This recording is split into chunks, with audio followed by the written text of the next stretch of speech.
Hello dear friends, today we are going to discuss about the topic Standing Committee. Standing Committeeനെ കുറിച്ചാണ് നമ്മൾ ഇന്ന് discuss ചെയ്യുന്നത്. അപ്പോൾ ഞാനിത് ഫുള്ള് എടുത്തിരിക്കുന്നത് ദ ഹിന്ദു ന്യൂസ് പേപ്പറിൽ നിന്നും പിന്നെ ഇന്ത്യൻ പോളിറ്റി ലക്ഷ്മികാന്ത് ബുക്കിൽ നിന്നാണ് ഇത് ഫുള്ള് എടുത്തിട്ടുള്ളത്. എന്തുകൊണ്ടാണ് ഈ ഒരു ടോപ്പിക് എടുക്കാൻ കാരണം എന്ന് വെച്ചാൽ കറണ്ട് അഫെയർസ് റിലേറ്റഡ് ആയിട്ടുള്ള ഒരു ടോപ്പിക്കാണ് സ്റ്റാൻഡിംഗ് കമ്മിറ്റി എന്ന് പറയുന്നത്.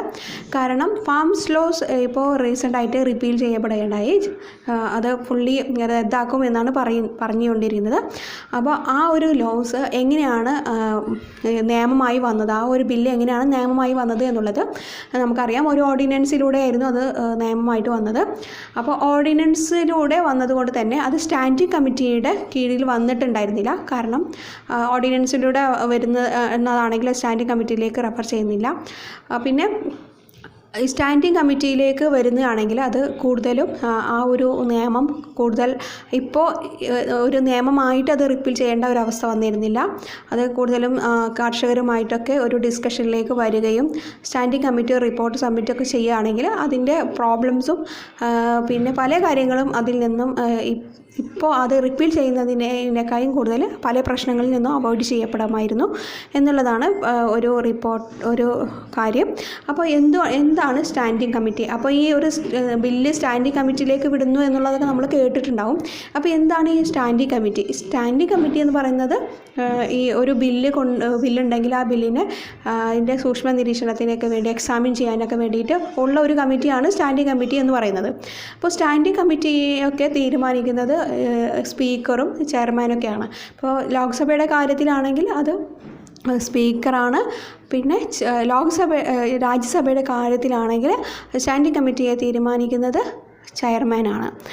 അപ്പോൾ നമുക്ക് കൂടുതലായിട്ട് എന്താണ് സ്റ്റാൻഡിംഗ് കമ്മിറ്റി, എങ്ങനെയാണ് സ്റ്റാൻഡിംഗ് കമ്മിറ്റി വന്നത്, എന്താണ് സ്റ്റാൻഡിംഗ് കമ്മിറ്റിയുടെ പ്രോസസ്സുകൾ, എന്താണ് അതിൻ്റെ ഫങ്ഷന്, എന്താണ് അതിൻ്റെ ലിമിറ്റേഷൻ, എന്താണ് സ്റ്റാൻഡിംഗ് കമ്മിറ്റിയുടെ മെറിറ്റ് എന്നുള്ള കാര്യങ്ങളൊക്കെ നമുക്കൊന്ന് ഡിസ്കസ് ചെയ്യാം. അപ്പോൾ സ്റ്റാൻഡിംഗ് കമ്മിറ്റി എന്ന് പറയുന്ന ആ ഒരു സിസ്റ്റം 1993 നിലവിൽ വന്നത്. അന്ന് ഉണ്ടായിരുന്ന ലോക്സഭ റൂൾ കമ്മിറ്റിയാണ് ഈ ഒരു സ്റ്റാൻഡിംഗ് കമ്മിറ്റി എന്നുള്ള രീതി റെക്കമെൻഡ് ചെയ്തത്. ആ കാലഘട്ടത്തിൽ ഒരു 17 ഡിപ്പാർട്ട്മെൻറ്റ് റിലേറ്റഡ് ആയിട്ടുള്ള ഒരു സ്റ്റാൻഡിംഗ് കമ്മിറ്റിയാണ് ഉണ്ടായിരുന്നത്. പിന്നീട് 2004 കാലഘട്ടത്തിൽ അത് 24 മാറുകയാണ് ഉണ്ടായത്. എന്താണ് ഈ സ്റ്റാൻഡിംഗ് കമ്മിറ്റിയുടെ പ്രധാനപ്പെട്ട ഒരു ഒബ്ജക്റ്റീവ് എന്ന് പറയുന്നത്? To secure more accountability in the executives and to the parliament and particular in the financial accountability. ഒരു മോർ അക്കൗണ്ടബിലിറ്റി എന്നുള്ളതാണ് നമ്മൾ കൂട്ടായിട്ടുള്ള ഒരു പ്രവർത്തനം എന്നുള്ളത് തന്നെയാണ് സ്റ്റാൻഡിംഗ് കമ്മിറ്റിയുടെ ഏറ്റവും വലിയ ഒരു ഒബ്ജക്റ്റീവ് എന്ന് പറയുന്നത്. എസ്പെഷ്യലി ഫിനാൻഷ്യൽ അക്കൗണ്ടബിലിറ്റി, പിന്നെ ബഡ്ജറ്റ് റിലേറ്റഡ് ആയിട്ടുള്ള ഡിബേറ്റിലൊക്കെ അസിസ്റ്റ് ചെയ്യുക എന്നുള്ളതൊക്കെയാണ് സ്റ്റാൻഡിംഗ് കമ്മിറ്റിയുടെ പ്രധാനപ്പെട്ട ഒബ്ജക്റ്റീവ്സ് എന്ന് പറയുന്നത്. അപ്പോൾ 24 സ്റ്റാൻഡിംഗ് കമ്മിറ്റീസാണ് ഇപ്പോൾ സെൻട്രൽ ഗവൺമെൻറ്റിൻ്റെ ഓരോ ഡിപ്പാർട്ട്മെൻറ്റിലും മിനിസ്ട്രീസിലും ഉള്ളത്. അതിൽ 31 അംഗമാണ് ഈ സ്റ്റാൻഡിംഗ് കമ്മിറ്റിയിൽ ഉണ്ടാവുക. അതിൽ 31 അംഗത്തിൽ 21 പേര് ലോക്സഭയിൽ നിന്നും ബാക്കി വരുന്ന 21 നിന്നും ബാക്കി 10 മെമ്പേഴ്സ് വരുന്നത് രാജ്യസഭയിൽ നിന്നുമാണ്. അപ്പോൾ ഈ രാജ്യസഭ മെമ്പേഴ്സിനെ നോമിനേറ്റ് ചെയ്യുന്നത് ആരാണ്? അത് ചെയർമാനാണ്. പിന്നെ ലോക്സഭയിൽ നിന്ന് ആ മെമ്പേഴ്സിനെ നോമിനേറ്റ് ചെയ്യുന്നത് ആരാണ്? അത് സ്പീക്കറാണ്. അങ്ങനെയാണ് ഇതൊരു നോമിനേറ്റഡ് മെമ്പേഴ്സാണ് ഈ ഒരു സ്റ്റാൻഡിംഗ് കമ്മിറ്റിയിൽ ഉണ്ടാവുക. ഇലക്റ്റഡ് മെമ്പേഴ്സ് അല്ല, ഇറ്റ്സ് എ നോമിനേറ്റഡ് മെമ്പേഴ്സ്. പിന്നെ ഒരു പ്രധാനപ്പെട്ട ഒരു ഫീച്ചർ എന്ന് വെച്ചാൽ, ഒരു ഡിസ്റ്റിങ്ക്യൂഷിംഗ് ഫീച്ചർ എന്ന് വെച്ചാൽ, ഇതിന് നോമിനേറ്റ് ചെയ്യാൻ പറ്റില്ല. ആരെ? ഒരു മിനിസ്റ്ററിനെ ഈ ഒരു സ്റ്റാൻഡിംഗ് കമ്മിറ്റിയിലേക്ക് നോമിനേറ്റ് ചെയ്യാൻ പറ്റില്ല. ഇപ്പോൾ ഒരു കണ്ടീഷൻ വരികയാണ്. ഇപ്പോൾ ഒരു സ്റ്റാൻഡിംഗ് കമ്മിറ്റിയിൽ ഒരു അംഗം മിനിസ്റ്റർ ആവുകയാണെങ്കിൽ ആ മിനിസ്റ്റർ ഈ ഒരു സ്റ്റാൻഡിംഗ് കമ്മിറ്റിയിൽ നിന്ന് സീസ് ചെയ്യപ്പെടും. അദ്ദേഹത്തിന് അതിൽ മാറ്റി നിർത്തപ്പെടും എന്നുള്ളത് ഇമ്പോർട്ടൻ്റ് ആയിട്ടുള്ള ഒരു ഫീച്ചറാണ്. ഈ സ്റ്റാൻഡിംഗ് കമ്മിറ്റീൻ്റെ ഒരു കാലാവധി എന്ന് പറയുന്നത് 1 ഇയറാണ്. ആ സ്റ്റാൻഡിംഗ് കമ്മിറ്റി കോൺസ്റ്റിറ്റ്യൂട്ട് ചെയ്ത അന്ന് മുതൽ 1 ഇയർ വരെയാണ് സ്റ്റാൻഡിംഗ് കമ്മിറ്റിയുടെ കാലാവധി എന്ന് പറയുന്നത്. 24 സ്റ്റാൻഡിംഗ് കമ്മിറ്റിയാണ് ഉള്ളത്. അതിൽ 8 രാജ്യസഭയിലും ബാക്കി 16 ലോക്സഭയിലുമാണ് ഉള്ളത്. അപ്പോൾ ഓരോ സ്റ്റാൻഡിംഗ് കമ്മിറ്റി, അതിൻ്റെ മിനിസ്ട്രി, അതിൻ്റെ ഡിപ്പാർട്ട്മെൻറ്റ്, അതിൻ്റെ ജുറിഡിക്ഷനൊക്കെ നമുക്ക് ഒന്ന് നോക്കാം. അതിൻ്റെ അധികാരപരിധിയിൽ വരുന്ന അതർ സബ്ജക്റ്റുകളൊക്കെ നമുക്കൊന്ന് നോക്കാം. ഇപ്പോൾ ഞാൻ ഇത് ഫുള്ളി എടുത്തിരിക്കുന്നത് ലക്ഷ്മികാന്ത് എന്നുള്ള ബുക്കിൽ നിന്നാണ്. 2019 വരെയുള്ള കണക്കാണ് ഇതിലുള്ളത്. അതിൽ രാജ്യസഭയിലുള്ള കമ്മിറ്റി എന്ന് പറയുന്നത് committee on commerce, home affairs, human resource development, പിന്നെ ഇൻഡസ്ട്രി, പിന്നെ science and technology and environment and forest, പിന്നെ ട്രാൻസ്പോർട്ട്, ടൂറിസം ആൻഡ് കൾച്ചറാണ്.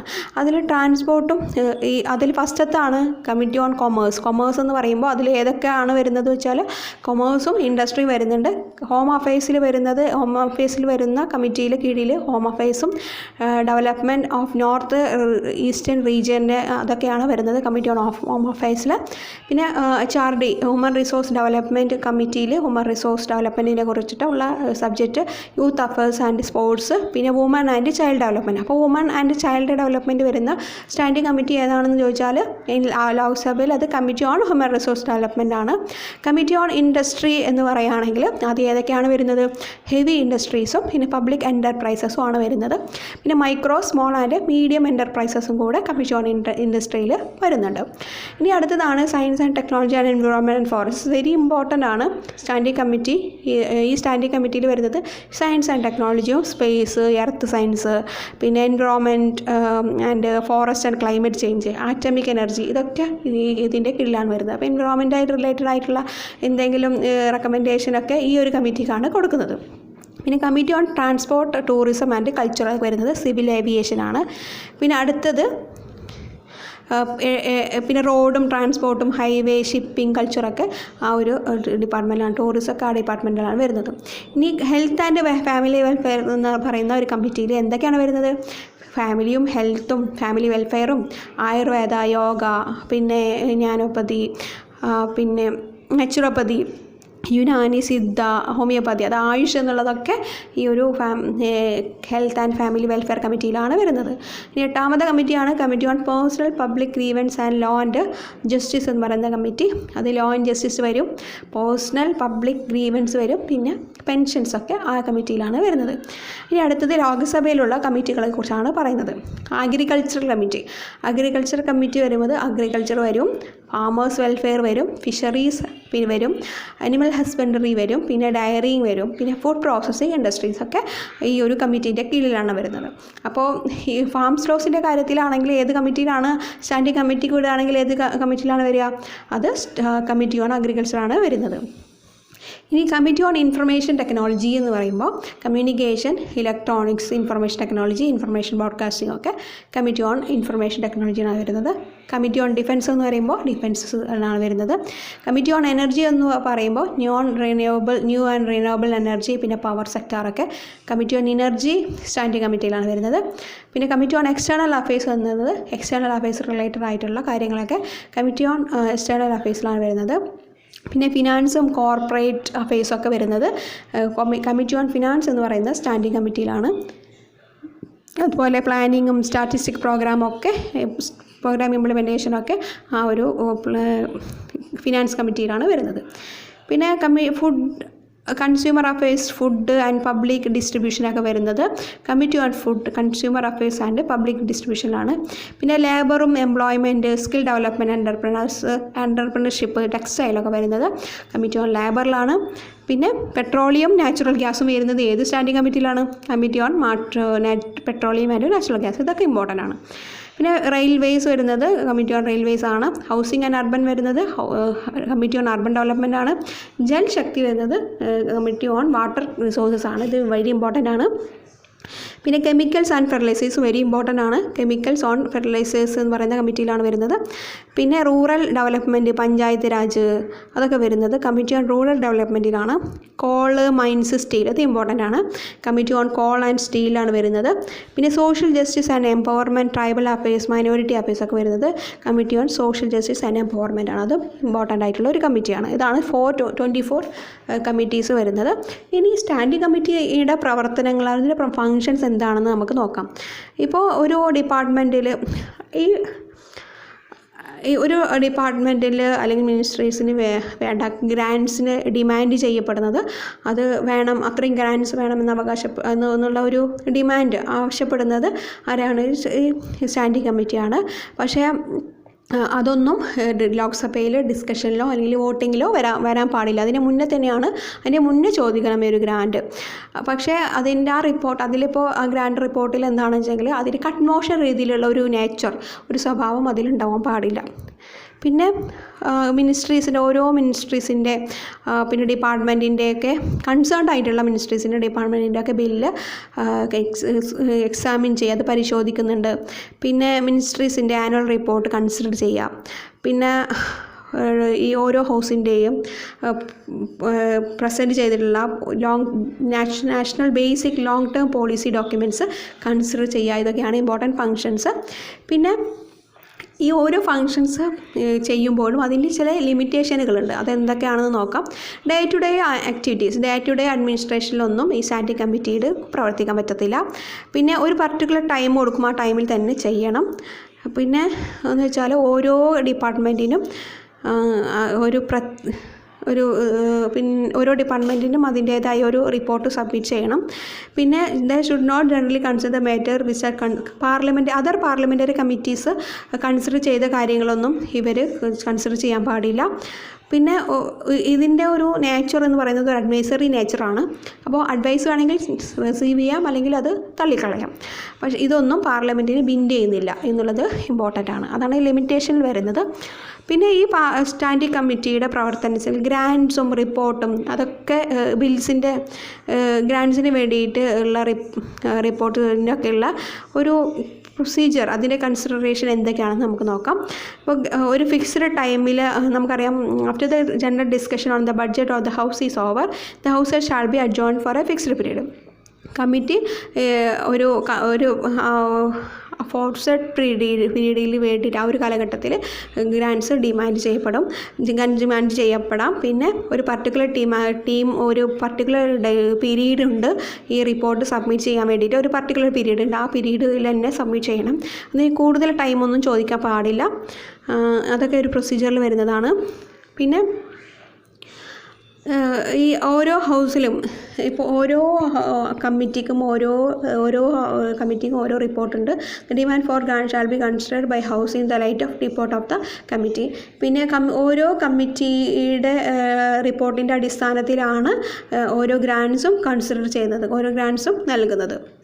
ഓരോ ഡിപ്പാർട്ട്മെൻറ്റിനും സെപ്പറേറ്റ് ആയിട്ട് തന്നെ റിപ്പോർട്ട് ഉണ്ടാവണം എന്നൊക്കെയാണ്. ഒരു ഗ്രാൻഡ്സ് ഡിമാൻഡ് ചെയ്യപ്പെടുന്നതിൽ ഓരോ മിനിസ്ട്രിക്കും സെപ്പറേറ്റ് ആയിട്ടുള്ള റിപ്പോർട്ടുണ്ട്. ഇനി ബില്ലിൻ്റെ കാര്യത്തിൽ എന്നുള്ളതാണ് നോക്കാം. അപ്പോൾ ബില്ല് കൺസിഡർ ചെയ്യുമ്പോൾ എന്തൊക്കെയുള്ള പ്രൊസീജിയർ ആണെന്നുള്ളത് നമുക്ക് നോക്കാം. ഒരു ബില്ലിൻ്റെ കാര്യത്തിൽ വരുമ്പോൾ ആ ബില്ലിൻ്റെ ജനറൽ പ്രിൻസിപ്പിൾ എന്താണ്, അതിൻ്റെ ക്ലോസ് എന്താണ് എന്നുള്ള കാര്യങ്ങളൊക്കെ സ്റ്റാൻഡിംഗ് കമ്മിറ്റി കൺസിഡർ ചെയ്തിരിക്കണം. പിന്നെ ഒരു ബില്ല് ഏതെങ്കിലും ഒരു ഹൗസിൽ അത് ഇൻട്രൊഡ്യൂസ് ചെയ്തിരിക്കണം, പിന്നെ അത് റെഫർ ചെയ്ത ബില്ലായിരിക്കണം എന്നുള്ളതൊക്കെ.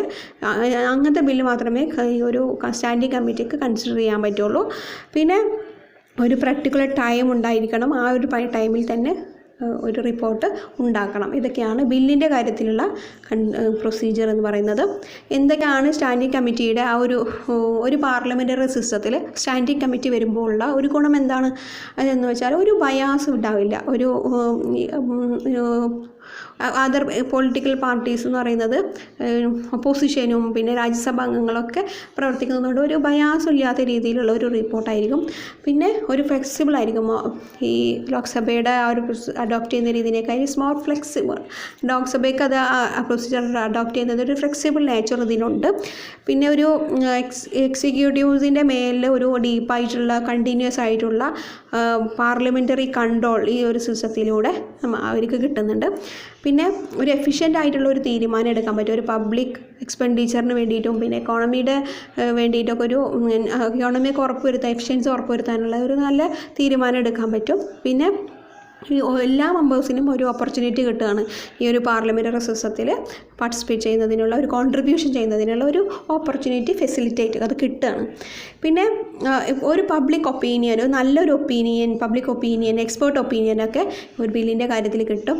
ആ ഒരു സ്റ്റാൻഡിംഗ് കമ്മിറ്റിക്ക് തന്നെ ഒരു എക്സ്പേർട്ടിനെ, എമിനൻറ്റ് പേഴ്സൺസിനെ അവരൊക്കെ അതിൽ ആ ഒരു ഒപ്പീനിയനിൽ ഉൾപ്പെടുത്താനും കൂടെ പറ്റും എന്നുള്ളത് ഇമ്പോർട്ടൻ്റ് ആണ്. പിന്നെ രാജ്യസഭയും പിന്നെ ഓപ്പോസിഷൻ പാർട്ടീസിലൊക്കെ ഇതിലൊരു എക്സിക്യൂട്ടീവ് കൺട്രോൾസ് ഫിനാൻഷ്യൽ കൺട്രോൾസിലൊക്കെ അവർക്ക് അതിലൊരു ഗ്രേറ്റർ റോൾ എക്സസൈസ് ചെയ്യാൻ പറ്റുന്നുള്ളതും ഇമ്പോർട്ടൻ്റ് ആയിട്ടുള്ള ഒരു ഫംഗ്ഷനാണ്. ഇതാണ് സ്റ്റാൻഡിംഗ് കമ്മിറ്റീനെ കുറിച്ചിട്ടുള്ള important information. It's very important ആണ്. സ്റ്റാൻഡിംഗ് കമ്മിറ്റിക്ക് 31 അംഗങ്ങളാണുള്ളത്. അതിൽ 21 അംഗം ലോക്സഭയിൽ നിന്നും ബാക്കി 10 അംഗങ്ങൾ രാജ്യസഭയിൽ നിന്നാണ് വരുന്നത്. ഇമ്പോർട്ടൻ്റ് ആണ്. ഒരു വർഷമാണ് ഇതിൻ്റെ വാലിഡിറ്റി വരുന്നത്. ഇതിൻ്റെ പ്രത്യേക തരത്തിലുള്ള ഒരു ഫങ്ഷൻസ് ഇതിനുണ്ട്. മെമ്പേഴ്സിനെ സെലക്ട് ചെയ്യുന്നത് നോമിനേറ്റ് ചെയ്യാണ് ചെയ്യുന്നത്. ലോക്സഭയിൽ നിന്നാണെങ്കിൽ അത് സ്പീക്കറാണ്, രാജ്യസഭയിൽ നിന്നാണെങ്കിൽ അത് ചെയർ